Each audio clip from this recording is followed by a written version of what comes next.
Good day mga Kabayan Techers! This is your The Kabayan Tech. It's been a while that I've been here and posted some videos.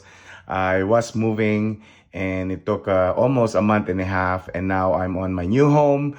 I don't have my workstation yet, so I'm using a dinner table here. Just bear with me with my setup for today. I have a lot of comments from our subscribers that were asking, where do you get your parts? So this is a part of one of those series on where I get my parts in respect to like screens. And we could discuss the different technologies on the screen. I know you've seen a lot of videos on YouTube about different versions. Here, my take would be on how I order them, to whom I order them, and which company I'm still ordering it right now. The return policy, and also my experience on different screens that I have. So let's begin.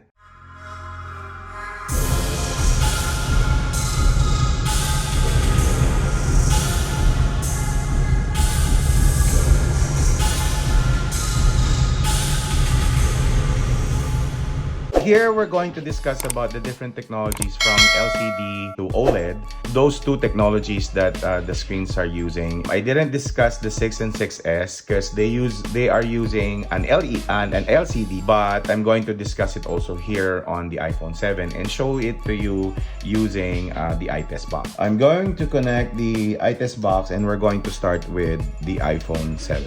So, first question that I received was, what's the difference between LCD and LED? So LCD is a liquid crystal display where the display is emitted through the mixture of the liquid inside the actual screen, actual glass. Okay. So when it comes to OLED, LED, it's light emitting diode. So there are individual lights or diodes that emits the lights on and off to produce those screens. Next question that they ask is, should I use an LCD on an OLED screen? My answer is always no. But there are some companies or some repair shops, just to go down with the cost, they use LCD on an OLED iPhone. The pros and cons would be, LCD uses a lot of power. It will need a lot of power to light it up. So what will happen is, you might notice that your phone, let us say an iPhone 10, will get a little bit warmer than usual or sometimes extremely warm. I did see some customers that they have reported some temperature spikes, or the actual temperature on the screen showed up because they had the screen replaced by a third party and the third party didn't tell them that they're using an LCD. Next would be, you might notice the bottom of, if for example this is your iPhone 10 and you install an LCD on it, the bottom part of the screen would be a little bit warmer than the rest because the backlight is located here. And there are some LCD technology that they use backlight from the bottom or also from the top, but I always see it from the bottom, and you will see it also. I see some reaction on different YouTube pages that it fried their phone. Yes, it's because it's asking for more power, but there are a lot of things behind a phone getting shorted. I came to a point that the prices of the OLED is the same cost as some suppliers selling their LCD. So LCD, we have the TFT, and then they have the in-cell. So those are the two types. When it comes to LCDs and on screens, it consists of different layers. The more layers that you have on the screen, the more issues that you're going to get later on.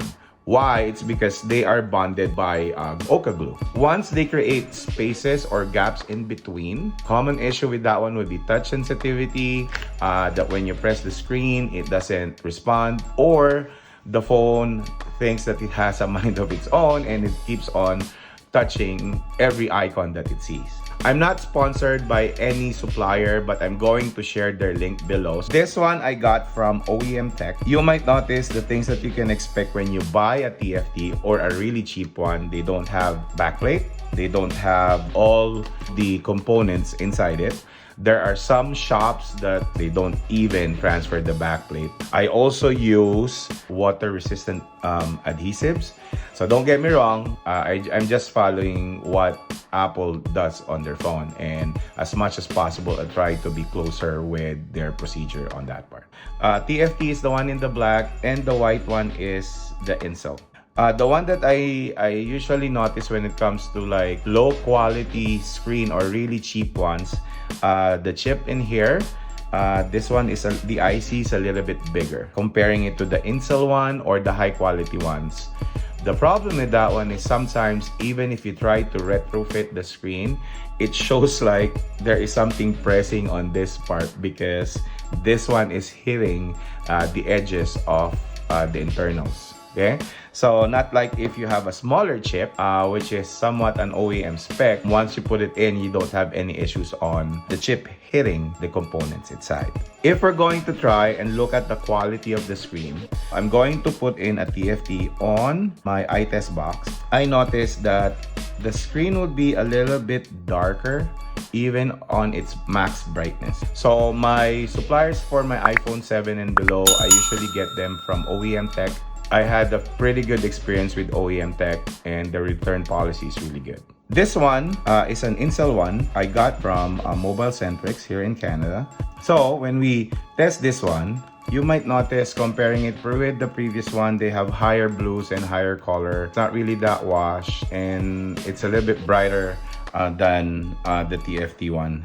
There are also high quality TFTs that are still cheaper than Intel, and that is something that you have to kind of test out with the supplier. I'm going to share all my suppliers down below so that you could either give them a call or click the link and then you could go to their page site. So going now to a higher form of LCD, it's the same as the XR or the 10R and the 11. They use an LCD screen. For those types of screens, I use Intel screens. They might appear as more expensive, but they are more reliable when it comes to quality and also durability of the screen. When it comes to anything iPhone 8 and above, until probably the iPhone 12, there are also questions that some of my subscribers ask is, do you need to really program the screen? So the purpose of programming the screen is you're using JCV1S or Kianli or other products to transfer the serial number of the screen going to the new screen. So if you're going to buy it from different suppliers, your best option is to ask them, is the screen programmable by using those screen programmers? Anything from 11 and above, even if you transfer the serial number from the original screen to the new screen, True Tone will transfer, but it will show up that you are using a non-original screen. Even though you're using, let us say, an original screen coming from a different original phone and transferring it to there and just doing the programming, the big guys, the big A, they put a programming on the actual chip. So anything that's iPhone 11 and above, starting on iOS 15, it will show up again on the screen that says that you have unable to verify original or genuine display. That will not create any issues on the phone. The touch and the functionality of the screen is still the same. Still on the LCD side, so I have two types again. I use a high quality TFT and an Intel version. So I bought one which is a high quality TFT.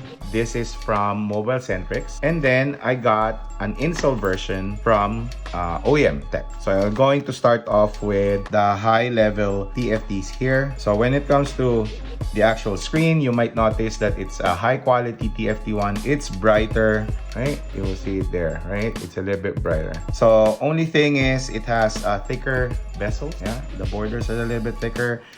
Comparing the high TFT from the Intel, I find that the Intel has better touch response, but it doesn't necessarily mean that it's a broken one. But I find it a little bit better when it comes to touch response on the Intel one. And how I do this one, once I install it and they have issues with touch, as long as there's no physical damage, I replace them, no questions asked. Now let's go to the Intel one. You might notice that the colors is a little bit exact, not really washed. What I like about this one is the touch response is really good.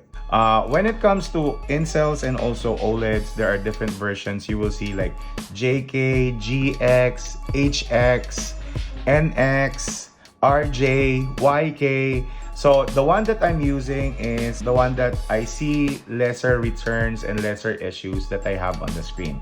So when it comes to the iPhone 10, I use the YK.